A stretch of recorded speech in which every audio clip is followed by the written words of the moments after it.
Hadirin hadirat muslim-muslimat yang dirahmati Allah sekalian. Assalamualaikum warahmatullahi wabarakatuh.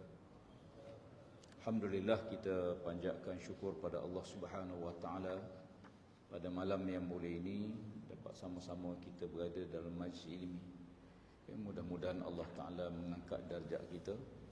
Ya, sebagaimana janji Allah, yarfa'illahu allazina amanu minkum wallazina utul ilma darajat. Allah akan mengangkat darjat orang beriman di kalangan kamu dan mereka yang diberi ilmu dengan beberapa darjat. Allah Ta'ala sebut dalam ayat ni, Allah, bukan kita, bukan manusia. Ya, Allah mengangkat darjat manusia ni sebab dua je. Pertama kerana iman, yang kedua kerana ilmu. Manusia lain. Manusia kita angkat darjat orang tu kerana jawatan dia, pangkat dia, harta dia, kedudukan dia.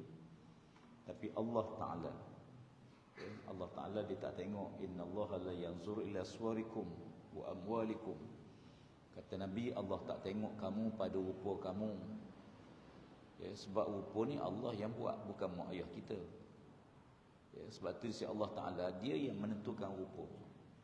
Ya, huwallazi yusawwirukum fil arham kaifa yasha. Dialah Allah yang membentuk rupa kamu dalam rahim ibu kamu mengikut apa yang dia kehendaki. Sebab tu rupa ni Allah Ta'ala tak tengok. Innallaha la yanzur ila suwarikum. Allah tak tengok rupa parah kamu. Dan demikian juga Allah tak tengok harta kamu. Ya, sebab harta ni Allah yang bagi. Ada orang yang Tuhan bagi, ada orang Tuhan tangguh, ada orang Tuhan bagi sikit, ada macam-macam. Allah Ta'ala yang bagi. Dia boleh bagi banyak mana dia nak bagi, dan dia boleh tahan banyak mana nak tahan, dan dia boleh ambil balik sebanyak mana yang nak ambil balik. Sebab tu musuh-musuh Islam, orang yang sangat tak suka pada Islam sejak zaman Nabi, golongan munafik di Madinah, ya, dan golongan musyrikin di Mekah, dia menyekat, ya, dia larang, la tunfiqu ala man inda Rasulillah hatta yanfaddu. Jangan ada siapa yang bantu Muhammad dan penyokong-penyokong dia. Jangan tolong, jangan bagi peruntukan, jangan bagi keuangan, jangan bagi bantuan. La tunfiqu ala man inda Rasulillah. Jangan kamu bantu siapa-siapa yang bersama Nabi SAW. Hatta yang faddu, hingga mereka berpaling.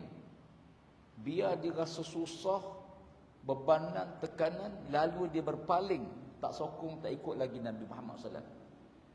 Itu hasrat, ya, mengenakan tekanan. Sekarang orang panggil sekatan ekonomi, ya. Kalau dunia negara dikenakan sekatan ekonomi, ya, Hamas dicap sebagai pengganas. Seluruh dunia kena bukan saja tak iktiraf, tapi levelkan dia sebagai pengganas. Padahal dia menang demokrasi pilihan raya. Di Gaza Hamas menang besar dan dia menguasai kawasan tersebut, tapi dia capkan, kenakan sekatan per dia. Nak masuk pun tak boleh. Sekarang ada beratus kontena di sempadan Rafah nak masuk, hantar bantuan ke Gaza, tak boleh masuk. Ya, 2-3 hari lepas saya jumpa dengan seorang daripada Palestin, ya, dia kata dia boleh masukkan 70 kontena sehari. Ya, mula-mula 20 lagi teruk, sekarang 70 kontena. Ya. Bagi tekanan, bagi sekatan. Kalau zaman Nabi dia kata la tunfiqu ala mainas, jangan siapa yang beri bantuan pada Nabi Muhammad dan bersama Nabi Muhammad. Hatta yang fadhu, hingga dia berpaling, mana tak lagi, ya, ikut Nabi ni payah. Ya, peruntukan tak dapat, sekatan tak dapat, bantuan tak dapat, kewangan tak dapat. Hatta yang fadhu, hingga dia berpaling. Apa jawab Allah Ta'ala? Bila golongan munafik dia kata demikian, apa jawab Allah? Ya. Lalu Allah SWT, ya, walillahi khazainus samawati wal ard walakinnal munafiqin la yafqahun. Ya, sesungguhnya khazanah ke Allah ni dalam genggaman Allah lah. Ya, khazanah ke langit dan bumi dalam genggaman Allah Ta'ala. Apa sangat kalau Tuhan nak bagi? Logik akal tak boleh fikir kita macam mana orang Gaza boleh makanan. Ini bukan ada ladang, tuan-tuan. Ladang tak ada, kebun tak ada. 2 juta penduduk tempat terserak. Kiri kanannya tembok. Jalan masuk satu je Rafah. Macam mana boleh cukup makanan? Senjata pula lawan dengan Israel. Amerika lagi bantu, Britain lagi bantu, Perancis lagi bantu. Segala canggih senjata semua ada. Dengan radarnya, dengan semua benda, kapal terbang, jet pejuangnya, dengan kereta kebal, kereta perisa lagi, segala jenis kereta ada. Lawan dengan Hamas, ya hanya tak ada apa. Tapi boleh menang. Hari ini Israel mundur, kalah. Apa yang ada pada dia? Yakin. Senjata yang paling ampuh ialah yakin pada Allah Subhanahu Wa Taala. Yakin. Yakin ialah akidah. Sebab tu akidah dipanggil simpulan, aqdun. Aqidatun orang Melayu panggil akad. Akad tu aqidah. Aqdun. Aqdun man simpul. Sebab tu Nabi kata, ala inna Islam tunqidu awratan. Simpulan Islam ni kata Nabi akan terbuka satu demi satu. Simpulan akidah, simpulan ibadah, simpulan semayang, simpulan puasa, simpulan zakat, simpulan ni semua tu ada simpulan dia. Setiap satu tu kata Nabi, simpulan Islam ni akan terungkai satu demi satu, terbuka satu demi satu. Wa kullaman taqadat awwaluha tasabatun nasu billati taliha. Bila satu simpulan terbuka, orang tak perkemah balik simpulan tu. Bila terbuka, dia tinggal, dia biar. Lalu dia tengok yang lain. Dia pegang yang kedua. Longgar yang kedua, dia pegang yang ketiga. Sepatutnya bila ikatan tu longgar, kita pergi kemah balik. Kemahkan balik. Kukuhkan balik. Tapi kata Nabi tak. Bila satu simpulan longgar, terbuka, tasabatun nas billati taliha. Manusia akan tengok yang berikutnya. Awalahan kata Nabi, yang pertama ikatan terbuka apa dia?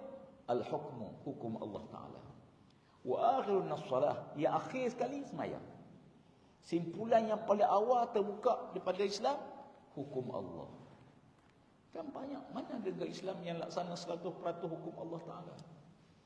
Tak banyak dah. Ada, bukan tak ada, tapi tidak banyak negara. Simpulan Islam terungkai. Yang akhir sekali terbuka pada Islam, semayang. Maknanya kalau sekiranya semayang ditinggal, simpulan terakhir dah terbuka pada dia. Allahu Rabbi, Masya Allah. Simpulan paling akhir kita ni ialah semayang.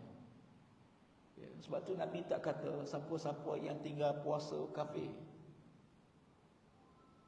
Siapa yang tinggal zakat, tapi man tarakas salata muta'ammidan faqad kafara jihara. Siapa-siapa tinggal sembahyang dengan sengaja, maka kafirlah dia dengan nyata. Hadis ni bukan hadis nak kita baca untuk hukum orang. Bukan. Ni hadis ni peringatan Nabi supaya jangan simpulan terakhir pun terbuka pada kita. Dan berapa ramai orang tak sembahyang ni, tuan-tuan. Tak rasa apa-apa, tak sembahyang, tak rasa apa-apa. Mak tak semayang, ayah tak semayang. Masya Allah. Saya suka kadang-kadang pergi piknik, masuk hutan dengan kawan-kawan, pasang kemah duduk tepi sungai. Dalam hutan ni tenang sikit. Kita waktu semayang, kita ajak semayang sama-sama lah, berjemaah. Ada seorang peserta ni, dia ikut sekali saya lah. Masa semayang dia tak ada, masa makan ada. Bila nak semayang, tanya tak ada.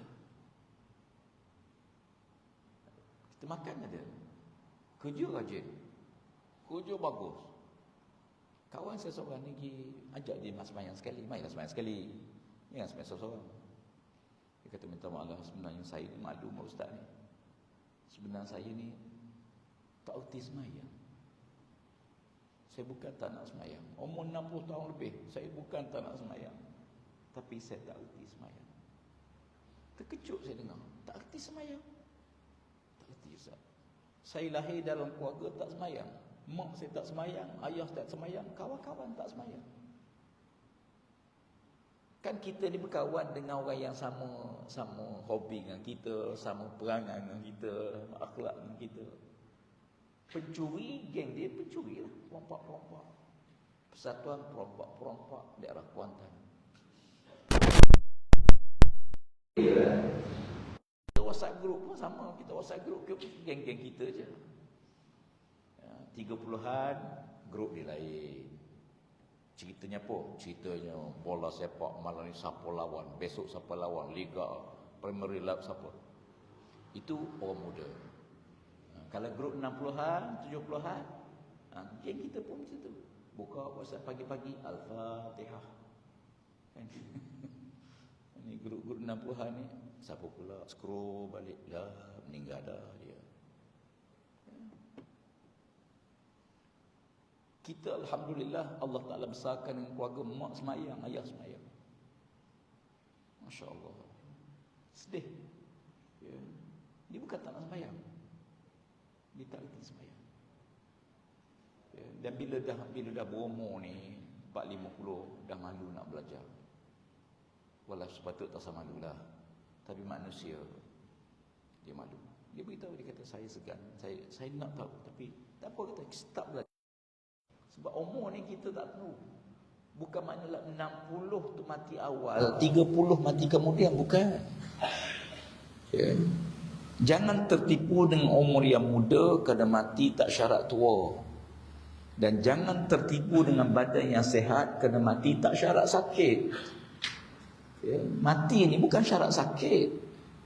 Dalam kepala kita, bila kita muda, kita rasa lambat lagi mati. Berapa ramai orang tua kata apa dia? Kelapa tua gugur sebiji-sebiji. Kelapa muda gugur standar-standar. Betul. Kelapa tua sebiji gugur. Orang tua macam tu lah. Meninggal seorang. 5 meninggal seorang lagi. Tapi kelapa muda sekarang orang panjat buat turun standar-standar, tuan-tuan. Mana ada kelapa muda turun sebiji-sebiji, standar buat turun. Sebab tu sekali aksiden 5 orang meninggal, muda-muda berlaku. Zam berlaku satu musibah, berapa orang meninggal? 3 orang meninggal, muda-muda berlaku. Tak apalah, apa yang penting pada kita, ikatan terakhir kata Nabi, semayang. Sebab tu kita bila kita buat akidah ni ialah bina yakin. Ya, masya-Allah. Ya, bina yakin. Sebab tu kadang-kadang kita tengok, ialah sekarang zaman viral, anak-anak kecil di Palestin ni, budak-budak kecil di Gaza ni, kita dengar ucapan dia, dengar la ilaha illallah. Hebat iman dia, hebat keyakinan dia. Satu kes yang saya tengok, seorang budak, mak dia meninggal dunia, ditembak oleh Zionis, dibom. Ayah dia mati, mak dia mati. Ya, tapi dia tenang. Wartawan tanya dia mak macam mana? Dia kata, mak saya tak mati. Mak saya tak mati, ayah saya tak mati. Cuma dia pindah ke syurga. Tuan-tuan, dia boleh sebut perkataan macam tu. Dia pindah ke syurga. Sebab Allah beritahu, wala taqulu liman yuqtadu fi sabil amwatun bal ahya. Kamu jangan kata orang mati syahid tu mati. Allah tak bagi kata dia mati. Jangan kata ayah saya mati, jangan kata mak saya mati. Sebab Allah tak bagi kata dia mati. Tapi dia pindah ke syurga. Insya-Allah. Anak-anak kecil, hebat iman dia. Seorang budak kecil saya rasa saya tengok dalam umur mungkin dalam 2 tahun tak sampai katnya. Luka-luka ni. Semua boleh. Ya Rab. Ya Rab. Wa ya Allah, ya Tuhan, ya Allah, ya Allah, ya Rab, ya Rab. Bukan mak kena anak kita. Mak. Ayah. Kalau balah pun panggil mak ayah. Bukan anak kecil, anak tua pun. Maknanya yakin. Sebab tu kata Nabi, najaa awwalu hazil ummah bil yaqin wa zuhdi. Berjaya generasi awal umat ni sebab dia yakin. Jadi oleh kerana keyakinan tu dia package ya, dia bagi package. Kuatnya akidah meneguhkan ibadah, banyaknya ibadah memperkukuhkan akidah. Jangan kita kata kenapa tak semayang? Saya kena iman kuat saya dulu baru semayang. Tak boleh. Ya. Kerana ibadah tu memperkukuhkan akidah, dan akidah kukuh tu memperkukuhkan lagi ibadah. Dia benda yang tak boleh putus, dia tak boleh beza. Macam kita lah, fiqh dengan tasawuf tak boleh beza. Jangan pisahkan. Dalam ibadah ada fiqh dan ada tasawuf. Kita ambil wuduk, basuh betul. Fiqh menuntut kita basuh rata, bausah wuduk. Jima air itu ialah nilai spiritual. Ya, nilai tasawuf yang mesti ada. Ibadah, semayang, jaga jangan batal semayang, itu fiqh. Khusyuk semayang tu roh bagi semayang, maka dia kena ada, bukan berpisah. Bukan bila kita ambil tarikat tasawuf akhirnya kita berasingkan diri dengan masyarakat, duk bertapur dalam gua. Ini gua Kota Gelangi. Ya. Satu hari saya masuk dengan budak-budak muda buat program. Ya. Awal lain buat program yang saya peserta je ikut. Punya gelap, ya Allah, gua tu gelap sungguh. Suruh lampu tu kan dalam 2 jengkal je nampak. Gelap sungguh. Masuk. Jumpa orang tengah berzikir dalam tu. Ya. Tengah orang panggil bersuluk. Tengah bersuluk dalam tu. Terkejut saya ingat kau apa. Tanya daripada mana dia sebut lah. Berapa lama? Dia kata dah dalam 3 minggu. 3 minggu.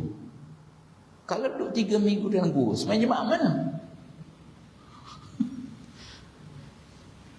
Dia ditipu oleh syaitan dia, auzubillah. Saya tanya pakcik semain jemaah mana? Semain Mekah. Putus wayar lah. Waktu Mekah Jumaat dengan waktu kita kan waktu lain. Makan apa? Makan bertih 7 biji sehari. Saya rasa dia buat Maggi. Mesti buat Maggi lah. Dah lah. Mengasingkan diri. Mana ada nas? Nabi kata qiyamul lail bagi orang mukmin umat dia ialah mengasingkan diri ataupun berkhalwat, itu ialah qiyamul lail. Ya. Dan kalau kita tengok dalam beberapa hadis Nabi sallallahu alaihi wasallam, kita akan jumpa beberapa perkara disebut dalam peringatan Nabi sallallahu alaihi wasallam. Dan Nabi SAW sebut dalam, jadi kalau nak balik pada kita, asalnya ialah bahawa bila akidah tu yakin tu kuat, memang luar biasa. Manusia general, umumnya manusia, bila dia berdepan dengan masalah besar yang dia rasa tak boleh nak selesai, dia rasa dia lemah, dia kuat bergantung dengan Allah. Bila dia rasa dia kuat, dia kurang bergantung dengan Allah Ta'ala. Ini kebanyakan manusia. Kita pun sama. Bila sakit tu kritikal, sakit yang memang bawa pada ajal lah. Na'udzubillah kena stroke, na'udzubillah kena kanser. Masya Allah. Biar orang macam ni tu sekalian, kena stroke ke kanser ke sakit kritikal ni, dia kuat bergantung Allah Ta'ala. Ya Allah, ya Allah, ya Allah, Ustaz tolonglah buat semahajatullah, minta doa, mintalah masjid buat semahajatullah. Pasal apa? Sebab dia tahu penyakit dia tu tak ada ubat, payah, kritikal. Dia kuat bergantung Allah Ta'ala. Kita pun sama. Tapi tuan-tuan pernah dengar ada orang kena kurap buat semahajat? Tak ada. Ya. Sama. Sahabat-sahabat kita di Gaza, mereka sikit, bilangan tentera tak ramai, senjata tak banyak, lawan musuh kuat, senjata semua ada, canggih segala. Dia kuat bergantung dengan Allah Ta'ala. Dalam perang, sama dalam sejarah Nabi, zaman Nabi SAW, perang Badar. Kan perang Badar tu Nabi keluar pada Madinah bukan niat untuk berperang. Keluar pada Madinah dengan niat untuk menyekat Abu Sufyan yang bawa balik harta yang banyak.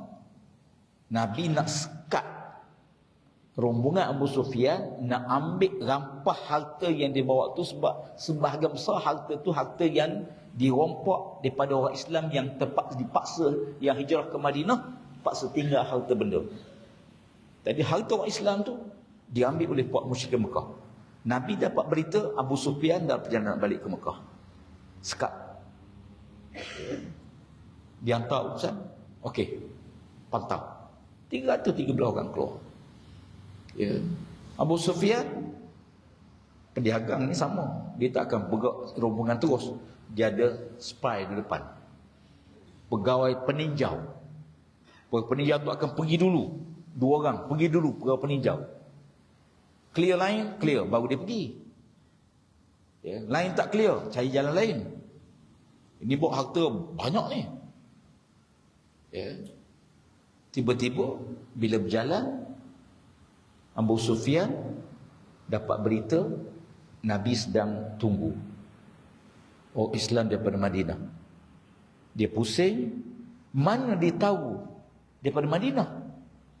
Sebab Abu Sufyan jumpa tai unta. Bila dia ambil tai unta tu dipegang, ada biji kurma.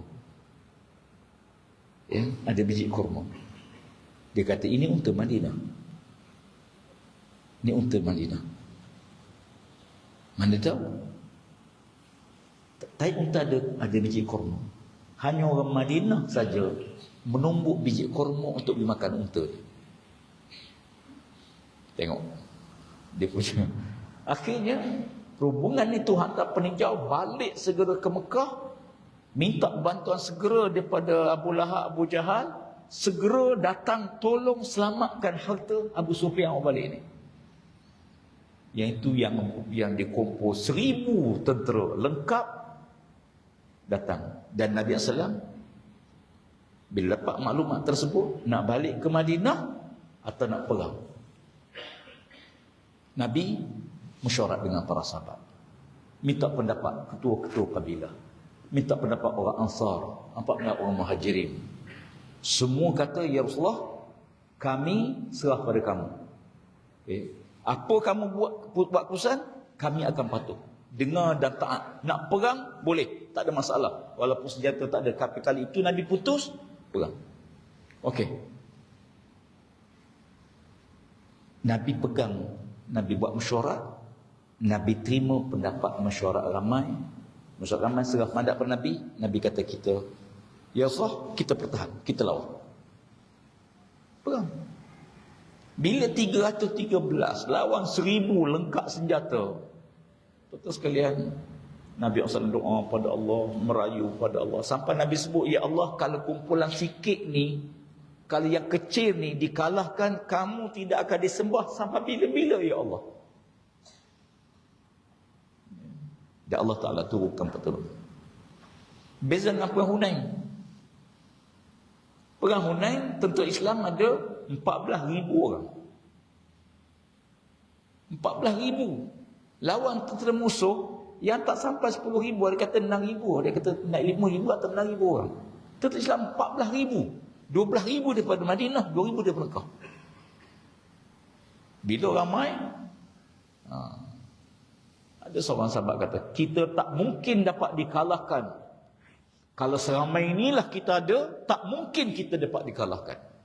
Apa berlaku? Kalah. Hunain pertama kalah.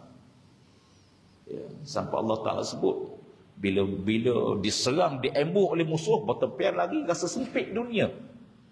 Akhirnya fa'anzalallahu sakinatahu alaihi, Allah turunkan ketenangan, kumpul semula, lalu serang balah, barulah menang besar. Alhamdulillah. Tapi hebat ya akhi. Kesimpulan kesudahan pertama apa dia? Bila manusia kuat bergantung Allah Ta'ala, kerana bila dia rasa dia lemah, dia perlu, dia akan kuat bergantung dengan Tuhan. Ya, tuan-tuan pergi hospital. Kata kawan saya, nak tengok orang berzikir pergi hospital. Kata itu Allah, Allah, Allah. Ya Allah, Ya Allah. Tak berzikir belakang. Nak tengok orang sihat, pergi pasar malam. Nak tengok orang jahat, pergi penjara. Nak tengok orang sakit, pergi hospital. Nak tengok orang mengantuk, mari masjid.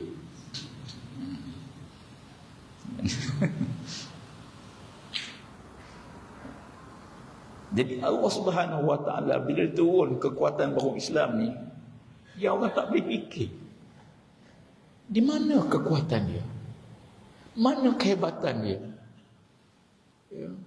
Orang mukmin ni di mana kekuatan dia? Ya. Luar biasa. Ya. Bila akidah iman kita hebat, memang sangat luar biasa yakin pada Allah Ta'ala. Sebab tu kata Nabi, al-mu'minul qawi khairun wa habbu ila Allah minal mu'minul dha'if wa fi kulli khair. Orang mukmin yang kuat lebih dikasihi oleh Allah daripada orang mukmin yang lemah. Walaupun padanya ada kebaikan. Semua ada kebaikan sebab dia orang mukmin. Dia kaya, dia kuat ataupun dia lemah, dua-dua ada kebaikan. Tapi Allah, Nabi kata Allah kasih orang mukmin yang kuat lebih dikasihi oleh Allah Ta'ala. Ada seorang sahabat Nabi, dia orang susah. Setiap kali jumpa Nabi minta sumbangan. Dia jumpa Nabi minta sumbangan, Nabi bagi. Besok hari jumpa Nabi minta sumbangan, ya Rasulullah, minta tolonglah sumbangan. Nabi bagi lagi. Sampai yang ketiga dia minta sumbangan, ya Rasulullah. Apa kata Nabi? Al-yadul ulya khairum min al-yad sufla wa abda bima-ta'am. Tangan yang beri itu baik pada tangan yang minta. Jangan kita rasa kita minta pada manusia, minta ni menyebabkan kita rasa hebat lah. Kata Nabi, orang beri itu lagi hebat. Al-yadul ulya, tangan di atas lebih baik pada tangan yang di bawah. Ya. Sebab tu kalau kita tengok, Nabi kata orang mukmin yang kuat lebih dikasihi Allah daripada mukmin yang lemah, berbanding orang yang mukmin yang lemah. Ya. Ihris ala ma yanfa'uka. Segera buat benda yang kamu fikir mendatang manfaat faedah bagi kamu. Benda baik ni segera, jangan tangguh-tangguh. Ya, buat. Tuan rasa nak sedekah terus. Kadang-kadang kita bawa dah standby dalam poket nak derma. Ya, sampai-sampai mikir lagi. Gula tak beli lagi. Beras mahal pula. Payah dapat telur lagi. Tak boleh beli. Tak, pagi je. Ya. Segera buat benda-benda yang mendapat kebaikan. Wasta'in billah. Tapi minta tolong, minta lindung pada Allah Ta'ala. Minta apa dia? Takut-takut kita buat kebaikan, timbul riak. Na'udzubillah. Yang paling kita takut bukan tak ada amalan. Yang paling takut amalan kita Allah tak terima. Bangun di pada mahsyar tengok pahala tak ada. Pasal apa pahala tak ada? Allah kata kamu ibadah bukan untuk aku. Kamu bukan ibadah pada aku. Kamu sembahyang ni kan pak mentua kamu datang rumah. Pak mentua datang rumah, menantu sembahyang terus. Lepas asar sembahyang sunat lagi. Ya. Pak mentua kata tak jumpa lagi menantu rajin macam ni. Ya. Dia kata 7 orang menantu, tak ada seorang serajin dia. Lepas asar sembahyang sunat lagi. Akhirat besok tengok pahala tak ada. Na'udzubillah. Ya malaikat mana pahala? Ya. Kata Allah, kata malaikat, engkau beribadah bukan kerana Allah. Kau beda kerana pak mentua kamu, dia minta pahala dengan dia. Minta pahala dengan dia. Dia dah menantu ibu pak mentua minta pahala. Pak mentua kata, aku pun tak ada pahala juga sebab aku semayang kerana kamu. Elok dah tu.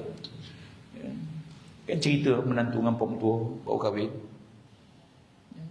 Baru kahwin, ada rumah pak mentua. Ya, sebulan, masuk 2 bulan, ada rumah pak mentua. Ya, pak mentua ni rajin, kerja cukup rajin. Pagi-pagi kerja, balik petang, kerja rajin, semayang malas. Pak mentua ni. Yang menantu pula, semayang rajin, kerja pula malas. Ya. Pak mentua tengok menantu, malah menantu aku ni. Makan bagus. Makan Masya Allah. Menantu tengok pak mentua, rajin pak mentua aku ni tapi semayang pula malas. Nak tegur pak mentua. Pak mentua nak tegur menantu baru. Macam mana nak buat? Tapi mereka ni ada hobi yang sama. Hobi dia main dam. Ya. Main daji. Main daji. Jadi petang-petang main haji lah dua tu. Pak mentua lawan menantu. Ya. Kat Sungai Ular. Main. Kan orang main haji ni 12 biji buah tu semua nak naik haji kan. Bagus. Jalan. Pak mentua silap jalan pula. Menantu kata makan. Pak mentua kata kau ni makan bagus, kerja je malas. Makan okey. Merah pas telinga menantu. Tapi jalan lagi. Menantu pula silap jalan. Pak mentua kata, Haji. Kata menantu, naik haji macam mana semayang tak? Kita nak haji kena semayang tu. Orang main dam ni bagus tuan-tuan. Falsafah main dam ni hebat. Siapa reka mainan ni saya pun tak tahu. Orang main dam ni hebat. Semua tu 12 biji buah tu semua nak naik haji belaka. Ya. Semua tak ada satu biji pun tak ada niat pergi haji. Menepati apa Nabi kata, siapa-siapa yang tak ada niat pergi haji, maka kalau dia mati, mati jahiliah. Buah dam ni tak mati jahiliah sebab semua nak naik haji. Tapi yang silapnya, sebelum naik haji okey. Sebelum naik haji okey, makan satu-satu. Depan je. Dan naik haji tu dan undur pun dia makan, depan pun dia makan. La ilaha illallah, siapalah reka mainan ni. Sepatutnya bila kita naik haji, lagi bagus sebelum daripada haji. Dah. Jadi haji lagi jahat, tuan. Pak haji lain pun dia makan juga. Haji ngaji boleh makan. Tak patut. Saya ingat kampung saya dulu di Batu Balai. Ya. Kalau Pak Haji, masa tu kan haji tak ramai, pergi kedai Cina beli barang. Cina tak tulis. Cina malu nak tulis hutang Pak Haji tu. Tak apalah haji ambil-ambil. Tulislah toke. Tak apalah haji mesti bayar punya. Tak tulis tak apa, haji mesti bayar punya. Dulu. Sekarang Cina apa dia? Haji pun sama antara bayar juga.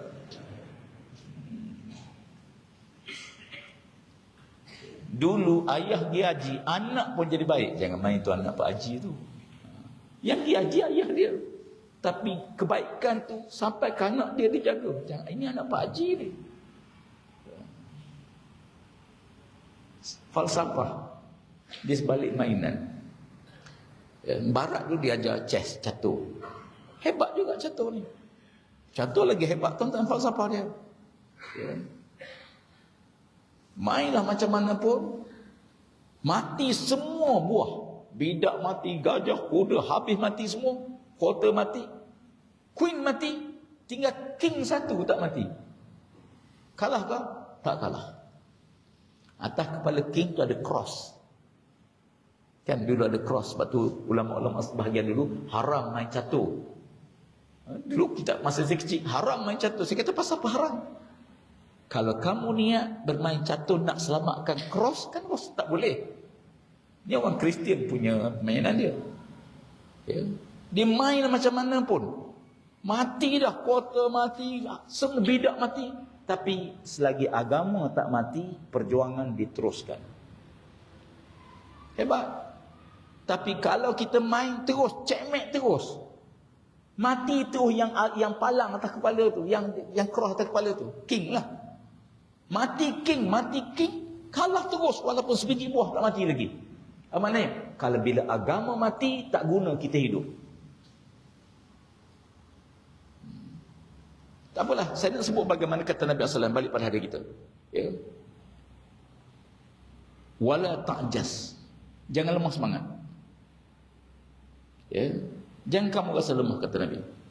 Wa in asabaka syai', kalau kamu ditimpa sesuatu musibah, fala taqul law anni fa'altu kana kaza wa kaza. Jangan kamu kata kalaulah aku buat begini, kalau tu, kalau ni. Kalau ditimpa satu musibah, Jangan kata kalau tu, kalau ni, kalau tu, kalau ni. Kan biasa kita gitu. Ya. Katalah dia suruh anak pergi lah beli gula kedai. Oh, anak pun naik motor pun. Aksiden. Allah, kalaulah aku tak suruh dia pergi tadi. Kalaulah aku tak bagi dia pergi tadi. Dia banyak kita sebut kalau bila berlaku musibah. Dia beza kalau dalam perancangan tu tak apa. Macam mana kalau kita yang ni tak sini, tu tak apa. Itu planning memang kena ada beberapa andaian. Tapi ni musibah. Kata Nabi, bila berlaku musibah, kamu jangan kata kalau tu, kalau ni. Kenapa? Kata Nabi, walakin qul qaddarallahu wa ma syaa fa'al. Tapi katalah Allah telah takdirkan berlaku. Ditakdirkan oleh Allah berlaku, apa-apa yang Allah kehendaki berlaku, dia tetap berlaku. Tenang jiwa. Tenang. Kalau tidak, kita akan menyalahkan diri sendiri. Dia menyesal diri sendiri. Dia mula menyalahkan diri sendiri. Kata Nabi, fa inna law taftahu amal syaitan. Kerana perkataan kalau yang diucap sebagai penyesalan di atas satu musibah, dia membuka pintu-pintu syaitan. Jadi amalan syaitan, kata Nabi, menghasut, menggoda supaya akhirnya kita menyesal buat benda yang bercanggah dengan syarak. Satu hari saya pergi ceramah kat Lipis. Lama lah, 10 tahun dulu. Seorang pakcik cerita. Dia cerita saya sendiri. Dia kata dia pernah berlaku satu benda yang besar dalam hidup dia. Waktu dia muda-muda tu lah. Dia kata satu hari dia pergi motong getah. Kata dia, lepas balik motong getah sampai rumah, dia bunyi kijang. Belakang rumah dia ada hutan sikit. Bunyi kijang. Tak apalah, mandi. Tengah duk mandi, bunyi lagi. Lepas mandi, naik semayang Zuhur. Semayang, bunyi lagi. Lepas tu makan nasi. Lepas makan nasi, bunyi lagi. Akhir dia kata ni, pun ambil senapang, masuk peluru tu, belakang rumah tak jauh tadi. Ndak, masa tu banyak binatang kat. Ndak tengok bergerak, tembak bertemping. Orang. Dia pergi dekat tengok, hancurlah, pecah. Siapa dia? Cucu dia sendiri. Cucu dia memipik kijang. Cucu dia pipik kijang. Dia kata, boleh Ustaz, bila saya tengok cucu saya yang saya tembak ni, dia rasa nak letak senapang kat kepala dia, dia nak tembak diri dia. Ni syaitan punya kerja. Dia kata, kalau lah tak ada iman masa tu, kalau tak ingat ke Allah Ta'ala masa tu, Allah Rabbi. Saya bila jumpa hadis macam ni, Nabi kata, bila kamu ditipu musibah, kata apa dia? Qadarallah. Allah telah takdirkan berlaku. Setiap yang Allah atur sebenarnya baik, cuma kita tak tahu. Kita tak tahu, kerana ilmu kita sikit. Allah Ta'ala tidak buat benda sia-sia. Rabbana ma khalaqta hadza batila. Maksudnya Allah, engkau tak buat benda sia-sia. Setiap benda berlaku sakit, Allah nak ampun dosa. Kita pergi ke orang sakit, sabarlah pakcik, dengan sakit ni Allah ampun dosa. Dah tak kena kawak, cuba kena kawak, tahulah ampun tak ampun. Betul. Allah bukan budaya akhir. Bila kena sakit, ikhtiarlah ubat. Ikhtiarlah. Tapi bila saya tengok hadis Nabi, sakit ni Allah ampun dosa, salah satu ubatnya ialah istighfar. Kerana sakit Allah nak ampun, kita minta ampun, maka dia lebih cepat sembuh, lebih cepat kebaikan dia. Ikhtiarlah. Tapi tuan-tuan, bila masuk 5-60 tahun, sakit ni ubat-ubat, sembuh sakit ni, sakit yang lain pula. Ya. Dulu tak ada kecil manis, sekarang ada kecil manis. Makan ubat, okey, kecil manis tak ada, gaul pula ada. Makan ubat gaul, sengguguk pula ada. Ya. Itulah perjalanan. Jadi bila berlaku demikian, apa yang penting kita lihat dalam peringatan ini ialah orang mukmin sebenarnya Allah Taala buat sesuatu kebaikan kepadanya yang kadang-kadang kita tak nampak apa hikmah dia. Ya. Sebab hikmah ni kadang-kadang ada sesuatu benda yang berlaku, lepas berlaku tu baru kita tahu, oh, ni sebab dia. Waktu saya kecil lagi, mak saya ni selalu beritahu saya, dia kata kalau berlaku satu-satu jangan salahkan orang. Pertama fikir awak buat dosa apa hari ni. Mak saya ajar saya, bila berlaku satu benda pada saya, ya, berlaku apa-apa saja, jangan terus salahkan orang tu, salah orang ni, salah orang tu. Pertama, cuba fikir, dosa apa kita buat hari ni menyebabkan Allah timpa musibah? Kerana Allah timpa musibah tu kan Allah nak ampun dosa. Ya. Berlaku apa-apa terfikir, apa dosa aku hari ni? Sebab Allah Ta'ala dia tak akan buat benda sia-sia. Ada sesuatu sebab kadang-kadang kita nampak, kita tahu ada yang segera, ada yang sebulan kemudian, ada yang setahun kemudian, ada yang lama baru kita tahu. Ya, macam-macam.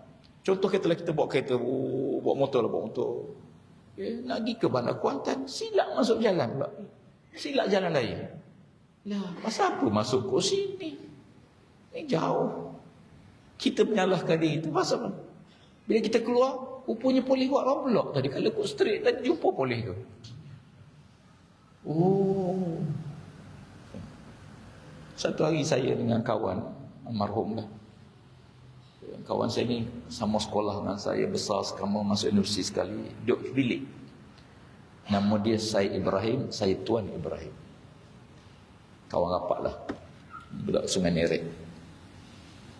Waktu di universiti, saya dengan dia selalu datang ke balik kampung dia, buat usrah kepada pemuda-pemuda, anak muda. Ya, sebulan sekali balik pergi kampung dia, perempuan anak muda, ajar Quran sikit, ajar tafsir sikit, buat usrah. Dia ada motor Vespa. Lesen tak ada, lesen mati, ada L mati lama. Road tax memang tak ada. Budak universiti sekolah mana ada duit yang bayar road tax. Setiap kali balik naik motor dia lah. Sampai saya accident dengan motor dia. Saya pernah accident motor dia, lori naik atas badan saya ni. Poha ni lori tayar 6 tu, 2 tayar naik atas badan. Ya. Vespa tu lah, putus 2 Vespa. Bila nak balik ke Busrah ni, dia doa. Lama dia doa. Saya tanya, doa apa? Minta hujan. Doa minta hujan. Ya Allah, hujan, ya Allah, ya Allah, hujan, ya Allah. Saya kata, kita bukan naik kereta, naik motor. Dia kata, kalau hujan, polis tak ada. Itu je. Minta doa hujan tu bukan apa. Bila hujan, polis tak ada, polis tak bawa blok. Saya kata lah, macam-macam manusia ni. Okay lah. Satu hari saya balik dengan dia, naik Vespa tu lah, jalan. Dia ikut satu lori bawa trailer, bawa bulldozer, lori panjang bulldozer tu. Nak potong tak lepas, tuan-tuan. Tak lepas. Pejam mata tekat, tak lepas juga. Bila sampai Bukit Tinggi Karak tu, Bukit Tinggi tu, kan lori kan di slow. Bagi potong. Lori tengok kita ni agak kesian tengok budak ni. Dia pun slow lori tu. Potong. Lepas potong, mampu motor ni tuan-tuan. Mati tiba-tiba. Mati. Lori tu potong balik bagi horn. Mana?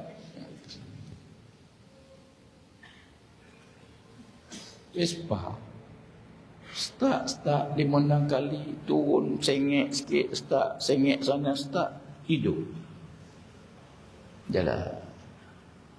Saya ni bila berlaku benda macam tu, saya akan fikir pasal apa dia mati. Kenapa Allah matikan motor ni? Nak kata rosak tak ada bagi apa-apa. Lemah jantung agaknya. Fikir. Saya fikir apa dosa saya buat hari ni? Sampai Allah matikan motor ni. Apa dosa hari ni? Ingatlah bangun pagi tadi, mandi, ambil wudu, pergi semayang kat surau. Lepas semayang surau, balik bilik, ke mabek sikit, turun kantin, lepas minum, naik motor, balik. Rasa tak adalah buat dosa-dosa yang besar ke apa, tak adalah. Kalau ada pun masa minum tu, tengok-tengok budak-budak perempuan kan, mungkinlah. Masalah budak perempuan ni, kita tak tengok dia, dia tengok kita. Jadi pada dia tengok kita, baik kita tengok dia. Tapi tak adalah dosa sangat kan. Begitu je. Bila saya tak fikir tak ada, mesti ada sebab. Kalau kita fikir tak ada, dosa adalah. Tapi secara khusus rasa macam tak ada apa. Pagi itulah. Ya. Tapi apa hikmah dia? Jalan turun jalan slow, corner. Depan balai polis Karak tu, polis buat roadblock tuan-tuan. Dia baru angkat signboard berhenti pemeriksaan polis. Baru angkat bawah dalam dia punya Land Rover dia. Saya kata, Masya Allah. Inilah sebab Allah matikan tadi. Hikmah dia lah. Kalau tak mati motor tadi, memang segi kebalai dengan polis tu sekali.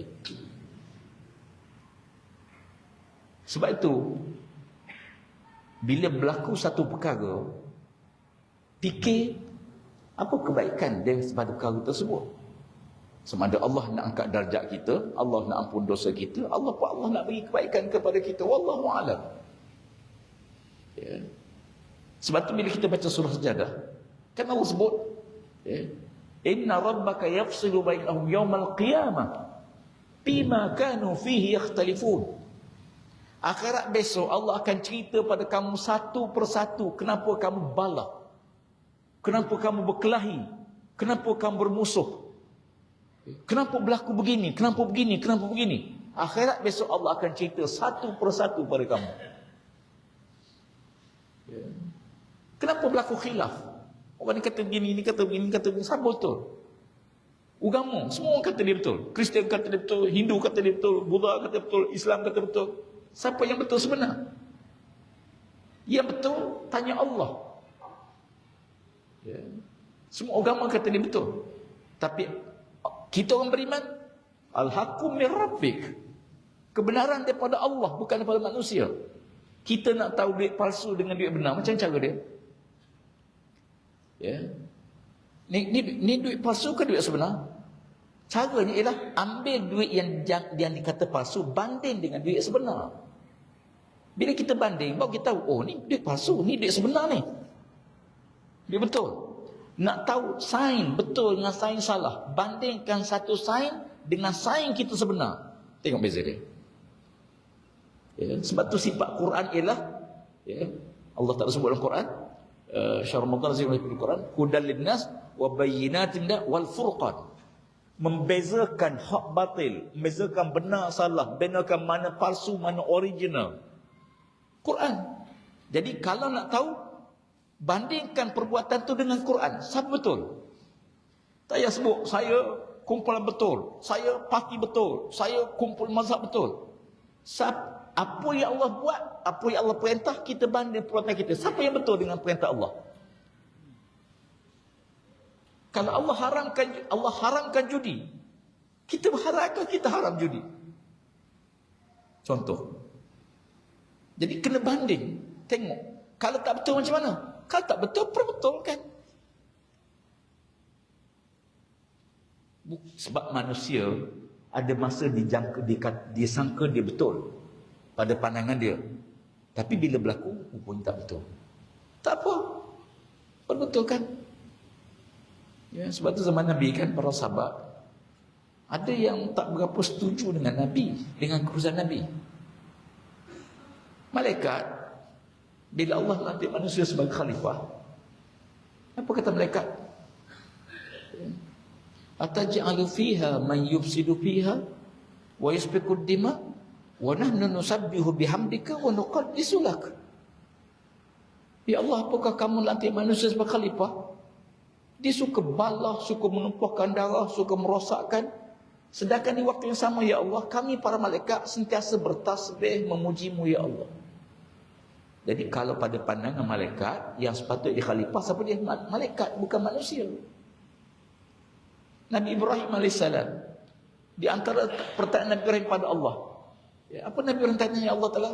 Rabbi arini kaifa tuhyil mauta. Wahai Tuhanku, bagaimana kamu hidupkan benda yang dah mati? Benda mati dah. Nabi Ibrahim tu Rasulullah. Kaifa tuhyil mauta? Apa kata Allah? Qala awalam tu'min? Hai Ibrahim, kamu tak beriman ke? Qala bala, aku beriman ya Allah, walakin liyatma'inna qalbi. Aku tanya ni Allah, bukan nak bantah, bukan kerana lawan, tapi nak menenangkan hati. Sebab dia tak tahu.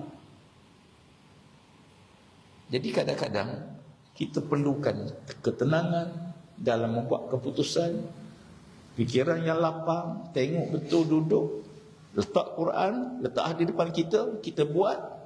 Mudah-mudahan Allah Ta'ala tunjukkan kebenaran. Kebenaran walaupun dia lambat, tapi dia kekal. Kebatilan mungkin cepat, tapi dia tak boleh kekal. Ya. Sabar. Tuahkan usaha, jihad, perjuangan. Kena ambil masa sikit. Kerana tabi'i begitu. Ya. Lebih baik perubahan dengan ilmu, bukan perubahan dengan semangat. Orang mesti bertolak pada ilmu. Bina keyakinan di kalangan ummah. Yakin sistem terbaik, sistem Islam. Tak ada sistem lebih baik pada Islam. Kerana Islam bukan manusia cipta, Allah yang menurunkan. Tak mungkin ciptaan manusia mengatasi apa yang Allah turunkan. Mustahil. Tuan-tuan pakai kasut. Manusia buat kasut. Berjalan. Makin haus, makin tapak dia. Cabut kasut, jalan kaki ayam. Tak pakai kasut. Makin tebal tapak. Ya, logik akan kata, makin nipis lah tapak kaki tu. Tak. Makin lama makin tebal. Pasal apa? Ori. Kasut bukan original daripada Allah Ta'ala. Wallahu a'lam. Kesimpulan 3. Pertama, membina keyakinan, perkukuhkan ibadah, menambahkan yakin dengan Allah Ta'ala. Keyakinan tu menambahkan ibadah kita pada Allah. Peringkat awal, kita jaga semayang 5 waktu. Dan bila iman kita kuat, kita mula semayang sunat. Peringkat awal, bayar zakat. Niaga bayar zakat, zakat fitrah bayar zakat. Bila iman kita kukuh, kita mula banyak sedekah, banyak derma. Kita buat benda lain, lebih baik. Ya. Kemudian, setelah pokok tadi baik, benih baik, akidah, tanam di atas tanah yang baik, bersirang air baja, ibadah, dia akan naik. Pokok tak akan subur. Tapi ingat, bila pokok ni naik, musuh akan datang. Waktu Islam kalah, orang tak peduli. Bila Islam menang, bunyilah. Ya, gelombang hijau membahayakan. Ya, mengancam keselamatan. Ya, 3R. Saya kata kenapa 3 buah 5R lah. Dia muncul. Pasal apa? Bila pokok tu naik subur, kena ada pagar. Tuan-tuan tanam pokok, selagi pokok tu hidup segan mati tak mahu tak. Bila dia pokok tu subur, musuh akan datang. Macam-macam lah musuh. Kena pagar. Pagar tu nama syariat. Syariat lah memagar hidup kita. Dalam niaga ada syariat, dalam berpolitik ada syariat, dalam ibadah ada syariat. Syariat ni pagar. Setelah kita jaga pagar pokok tu naik subur, barulah dia keluar buah. Buah itu ialah akhlak. Sebab tu kata Nabi, bu'istu liutammima makarimal akhlak. Aku Allah utus untuk menyempurnakan akhlak. Akhlak tu buah. Tak mungkin dapat akhlak yang baik kalau akidah dia tak baik. Tak mungkin dapat buah yang baik kalau ibadah dia tak baik. Tak mungkin dapat akidah baik kalau syariat dia tak baik. Ya. Maka kan itu jaga 3 perkara. Yang pertama, setiap hari kena baca Quran. Jangan tinggal Quran. Walaupun satu muka sehari, disiplin diri. Setiap kali tuan-tuan buka handphone pagi-pagi, jangan buka WhatsApp dulu, jangan buka Facebook, buka Quran dulu. Baca Quran dulu. Satu muka, dua muka. Sebab dah kita tengok TikTok, siap. Okay. Isteri panggil tak jawab. Tuan-tuan nak pergi Bandar Kuantan, tertinggal handphone. Sampai kat Baluk, tengok Allah telefon tertinggal. Patah balik ke tak? Patah balik. Patah balik tuan-tuan. Tuan-tuan nak pergi Kuantan, sampai kat Baluk, tertinggal isteri. Tengok Allah lupa isteri tinggal. Patah balik ke tak? Tak payah balik dah. Tak payah patah balik. Teruskan. Yang kedua, setiap hari kena bersedekah. Jangan berlalu satu hari tanpa sedekah. Jangan berlalu satu hari tanpa sedekah. Sedekahlah tuan-tuan. Minta maaf lah, agak ekstrim sikit. Kalau tuan-tuan jumpa orang miskin, yang miskin sangat, cuba tanya dia, minggu ni banyak mana dia sedekah? Dan beritahu dia, Allah akan murahkan rezeki kalau dia bersedekah. Dia kena ubah sikit. Sedekahlah. Maaf akhir, ada orang seminggu tak pernah sedekah pun. Sebulan tak pernah sedekah. Ada orang sebulan tak pernah buka Quran pun ada. Seminggu ni tak pernah buka Quran. Masya Allah. Seminggu berlalu langsung tak pernah buka Quran. Masya Allah. Seminggu langsung tak bersedekah. Sedekah ya akhi. Yang ketiga, selawat pada Nabi SAW jangan tinggal. Sekurang-kurangnya 100 kali. Minimal 100 kali. Kita malu bila ada seorang kanak-kanak baru ni kan, yang mati di Palestin, di Gaza, dia mati tertimbus. Bila bangunan kena bom, dia mati tertimbus. Dan waktu orang uruskan jenazah dia, mereka temui satu kertas dalam poket dia. Mungkin tuan-tuan semua baca. Buka kertas dan tu, dosa-dosa yang dilakukan dalam seminggu. Hari Isnin, dia sebutlah dosanya. Dalam banyak-banyak tu, ada dosa apa dia? Dia tak sembahyang sunat. Ada satu tu, dia biasa selawat 1000 sekali sehari. Tapi pada hari Rabu baru ni, dia hanya selawat 800 kali sehari. Tak cukup 1000. Itu satu kesalahan. Ditulis dosa, kesilapan dia. Masya Allah. Satu tu ditulis kesilapan daripada dia. Dia terlambat sembahyang isyak. Dia lambat sembahyang isyak, bukan awal waktu. Budak-budak macam ni di dalam dia, Masya Allah. Wallahu a'lam ya akhi, mudah-mudahan Allah Ta'ala merahmati kita insya-Allah. Dan menjadikan kita insan terbaik, hamba Allah yang terbaik, hidup berbakti pada agama Allah, hidup jaga diri kita, keluarga kita, insya-Allah kita bina. Saya simpulan mudah. Tegaklah Islam dalam diri kita, insya-Allah akan tegak Islam di atas bumi kita. Tegak Islam atas diri kita, diri masing-masing. InsyaAllah akan tertegak Islam atas bumi kita, insyaAllah. Wallahu a'lam. Qul qawli hadza astaghfirullahalazim li wa lakum. Wassalamualaikum warahmatullahi wabarakatuh. A'udzubillahi minasyaitonir rajim. Bismillahirrahmanirrahim. Alhamdulillahirabbil alamin wassalatu wassalamu ala asyrafil anbiya'i wal mursalin wa ala alihi washabihi ajma'in. Allahumma zidna wa la tanqusna wa akrimna wa la tuhinna warhamna warhamna ya arhamar rahimin. Rabbana tabayyana wa baina qaumina bil haqqi wa anta khairul fatihin. Allahumma jal jama'ana hadza jama'an marhuma wa tabarrakna ba'dahu tabarakan ma'suma. Wa sallallahu ala sayyidina Muhammad wa ala alihi washabihi ajma'in. Allahumma ansur Islam wal muslimin. Allahumma ansur Islam wal muslimin wa zil asyirk wal kafirin. Allahumma ansur ikhwanal mujahidin fi Palestin. اللهم انصرهم على القوم الظالمين. اللهم انصرهم على القوم المبتلين يا قوي يا متين يا حي يا قيوم يا ذا الجلال والإكرام. اللهم ربنا عليك توكلنا وإليك أنبنا وإليك المصير. ربنا آتنا في الدنيا حسنة وفي الآخرة حسنة وقنا عذاب النار. والحمد لله رب العالمين. تقبل الله منكم. اللهم صل على سيدنا